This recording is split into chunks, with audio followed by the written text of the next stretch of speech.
South east central railway में जो apprenticeship की बहाली निकाली है 733 पदों पे, इसके लिए कैसे आवेदन करना है, इसका जो है लास्ट डेट क्या है, फॉर्म कैसे भरना है, इसका सारा प्रोसेस हम आपको इस वीडियो में बताने वाले हैं। इसके नोटिफिकेशन के ऊपर भी डिस्कस करेंगे। एज लिमिट, सिलेक्शन प्रोसेस, देखिए नो एग्जाम के बेस पे जो है इसका सिलेक्शन होने वाला है। मतलब क्या, इसमें आपको जो है ना फॉर्म भरेंगे, उसके बाद से सीधे आपका जो है शॉर्टलिस्ट करे जाएंगे मेरिट के बेस पे, और उसके बाद से आपका सिलेक्शन हो जाएगा। कोई इसमें रिटन एग्जाम नहीं देना होता है। और एक प्रकार की जो है अप्रेंटिसशिप की भर्ती होती है। अप्रेंटिसशिप क्या होता है इसके बारे में हम यहाँ पे चर्चा करेंगे। चलिए जान लेते हैं इस भर्ती नोटिफिकेशन के बारे में कि ये भर्ती जो है किस प्रकार की निकल कर आ रही है। तो देखिए फ्रेंड्स, ये जो इसका नोटिफिकेशन है और इस नोटिफिकेशन में आपको सारी जानकारी इस भर्ती के बारे में दिया गया है। समझिए पहले सारी चीजों को क्या कैसे करना है, कि कौन लोग फॉर्म भर सकता है, कौन लोग नहीं भर सकता है। देखिए यहाँ पे जो है ऑनलाइन आपको फॉर्म भरे जाएंगे अप्रेंटिसशिप india.gov.in की वेबसाइट से। 12 मार्च से फॉर्म फिलअप स्टार्ट है और 12 अप्रैल तक आप फॉर्म को अप्लाई करेंगे। यहाँ लिखा गया eligible candidates for engagement as a trade apprenticeship under apprenticeship act 1961 in Bilaspur division. देखिए ये जो वैकेंसी है friends, south east central railway की भर्ती है, जो बिलासपुर में इसका हेड ऑफिस पड़ता है। और इसमें जो है ना ये अप्रेंटिसशिप की बेस पे भर्ती निकाली गई। अप्रेंटिसशिप होता है कि एक तरह से ट्रेनिंग होता है, ये परमानेंट जॉब नहीं होती। जैसे मान लीजिए कोई बंदा 10वीं के बाद ITI किया हुआ है तो वो इस भर्ती के लिए फॉर्म को भर सकता है। देखिए यहाँ पे सबसे खास बात ये कोपा की वैकेंसी, कंप्यूटर ऑपरेटर की जो वैकेंसी होती है ना, इसमें देखेंगे आपको निकाला गया है 100 पद है। मोस्टली ऐसे विभाग में देखा जाता है कि कोपा की वैकेंसी बहुत कम होती है, लेकिन यहाँ पे आपको वैकेंसी ज्यादा है, देख रहे हैं ना।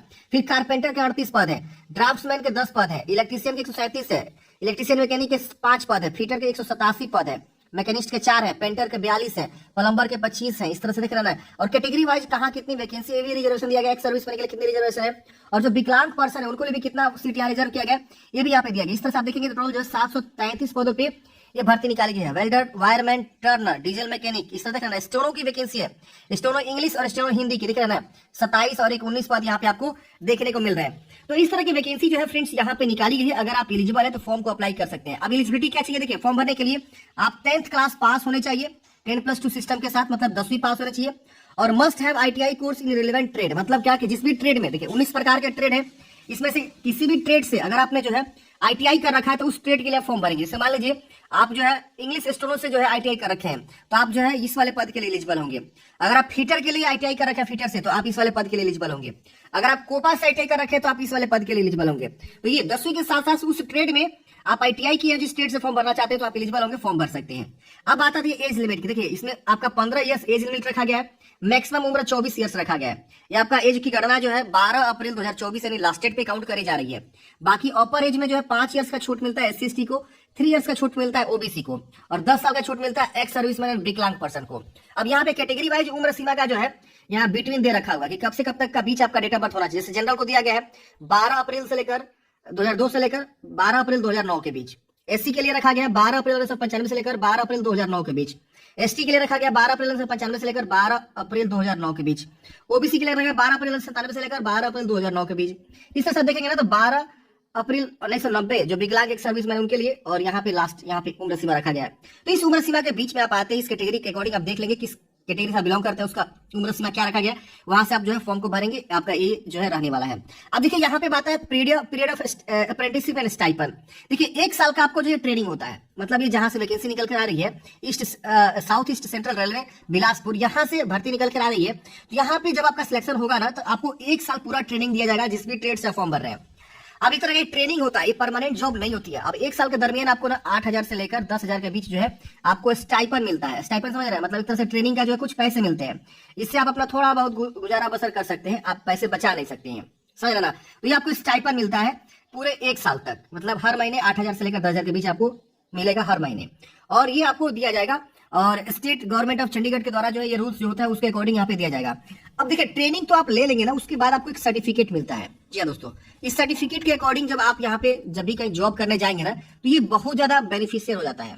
या मान लीजिए रेलवे लेवल 1 की वैकेंसी आएगी ना, जैसे अभी टेक्नीशियन की वैकेंसी चल रही है, इसके अलावा अभी ग्रुप D की वैकेंसी आने वाली है, आप सबको पता है। जब ट्रेनिंग कंप्लीट कर रहेंगे ना तो आपको लेवल 1 की जो वैकेंसी है ना उसमें आपको जो ना बोनस मार्क्स मिल जाते हैं। क्यों मिल जाते हैं? क्योंकि आपने यहाँ पे अप्रेंटिसशिप ट्रेनिंग किया हुआ है। ITI के साथ साथ अगर आपने अप्रेंटिसशिप ट्रेनिंग किया हुआ है ना तो आपको ज्यादा बोनस मार्क्स मिल जाते हैं, या आपको जो है ना प्रीफरेंस ज्यादा मिल जाते हैं। वहां लिख देता है कि जो कैंडिडेट्स अप्रेंटिसशिप किए उनको हम बोनस मार्क्स देंगे, एग्जाम में, या हो सकता है कि आपको जो है वो प्रीफरेंस ज्यादा देंगे कि आपने अप्रेंटिसशिप किया हुआ है। तो ये इसका बेनिफिट्स होता है, और आप काम भी सीखते हैं अच्छे खासे। जब 1 साल ट्रेनिंग करेंगे रेलवे में तो आपको काम ज्यादा सीखने को मिलेगा। जब आपको सर्टिफिकेट मिलता है उसके बाद आप उसे कहीं भी लगाएंगे तो आपको जॉब भी जल्दी मिल जाता है। क्यों मिल जाता है? क्योंकि वो लोग समझता है कि ये बंदा जो है रेलवे में अप्रेंटिसशिप किया हुआ है तो इसको काम अच्छा खासा आता होगा। अब देखिए यहाँ पे मेरिट कैसे बनेगा, आपका सिलेक्शन कैसे होगा।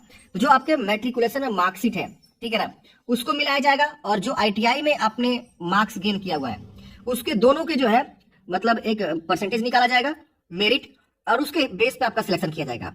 तो आपका अच्छा खासा परसेंटेज भी इसमें मैटर करता है। अगर आप अच्छे खासे परसेंटेज के साथ पास है तो पूरा का पूरा चांस है कि आप यहाँ पे सिलेक्ट हो जाएंगे। अब इसके बाद से लास्ट में आपका मेडिकल एग्जामिनेशन होता है। जब आपका यहाँ पे मेरिट बन जाएगा तो आप जो है अपने मेरिट को चेक करेंगे, और अगर आप सिलेक्ट हो जाएंगे उसके बाद से आपको मेडिकल एग्जामिनेशन होता है। फिर आपको जो है यहाँ पे offer for acceptance of engagement के लिए आपको ऑफर मिलता है, और उसके बाद से आप एक्सेप्ट करते हैं और आप जो है काम पे चले जाते हैं। इसका लास्ट डेट जो फॉर्म भरने का वो क्या है फ्रेंड्स, तो 12 अप्रैल है। 12 अप्रैल से पहले आप फॉर्म को भर लेंगे, और इसका बोला गया जनरल इंस्ट्रक्शन आपको जो है इसी वेबसाइट से फॉर्म को अप्लाई करना है। ये देखिए अप्रेंटिसशिप इंडिया का जो है ऑफिशियल वेबसाइट है, और यहाँ पे आप फॉर्म को भरेंगे। अभी मैं थोड़ा सा आपको जानकारी दूंगा कैसे फॉर्म को भरना है। अगर आप जनरल को छोड़ के SC ST OBC से आगे तो अपना जाति सर्टिफिकेट ये सब बनवा लेंगे। ये सब जो हेल्प कॉन्टैक्ट नंबर दिया हुआ है, अगर आपको कोई भी समस्या हो रही है तो आप इस हेल्पलाइन नंबर पे बात कर सकते हैं। और यहाँ पे फॉर्म फी के बारे में कोई भी जानकारी यहाँ पे नहीं दिया गया, ये आपको कितना रुपया एप्लीकेशन फी लग रहा था हमारे हिसाब से। देखिए 100 रुपया लगता है जनरल OBC को, बाकी SC ST को फॉर्म फी माफ होता है। तो आप यहाँ देख सकते हैं फॉर्म फी भी आपको माफ रहता है ज्यादातर केस में। तो लेकिन यहाँ पे कोई भी फी के बारे में जानकारी नहीं दिया गया है। तो ये थी फ्रेंड्स इस भर्ती की संपूर्ण जानकारी। यहाँ नीचे में आपको हिंदी में दिया हुआ है, हिंदी में पढ़ना चाहते हैं तो पढ़ सकते हैं। मैं आपको ना डायरेक्ट लिंक इसका डिस्क्रिप्शन बॉक्स में डाल दूंगा इस नोटिफिकेशन का, आप एक बार जो जानकारी को पढ़ लेंगे। आप समझते हैं कि फॉर्म कहाँ से भरना है। तो देखिए ये जो है वेबसाइट है जहां से आपको फॉर्म को भरना है, apprenticeshippindia.gov.in। आप इस वेबसाइट पे जाएंगे, अपना जो एक प्रोफाइल को कंप्लीट करेंगे। प्रोफाइल कंप्लीट करने के बाद से आपको जो है ना ओपनिंग रिक्रूटमेंट में जाना है, मतलब रिसेंट ओपनिंग में, और वहां पे क्लिक करके आपको फॉर्म को अप्लाई करना है। अगर आप कमेंट बॉक्स में बताएंगे कि सर इसके ऊपर वीडियो लेकर आइए कैसे फॉर्म को भरना है, तो हम एक प्रॉपर वीडियो लेकर आ जाएंगे कैसे आपको फॉर्म को अप्लाई करना है, अगर आप कमेंट बॉक्स में बताते हैं तो आशा करता हूँ फ्रेंड्स आपको जो है इस भर्ती के बारे में, अप्रेंटिसशिप भर्ती के बारे में समझ में आया होगा कि किस प्रकार की भर्ती है और कौन लोग अप्लाई कर सकता है, एज लिमिट क्या है, कितने पोस्ट है, सिलेक्शन प्रोसेस क्या है, फॉर्म भरने का भी प्रोसेस मैंने आपको ओवरऑल बता दिया, सिलेक्शन प्रोसेस मैंने बताया, एज लिमिट, ये सब मैंने आपको जो है कवर किया हुआ है।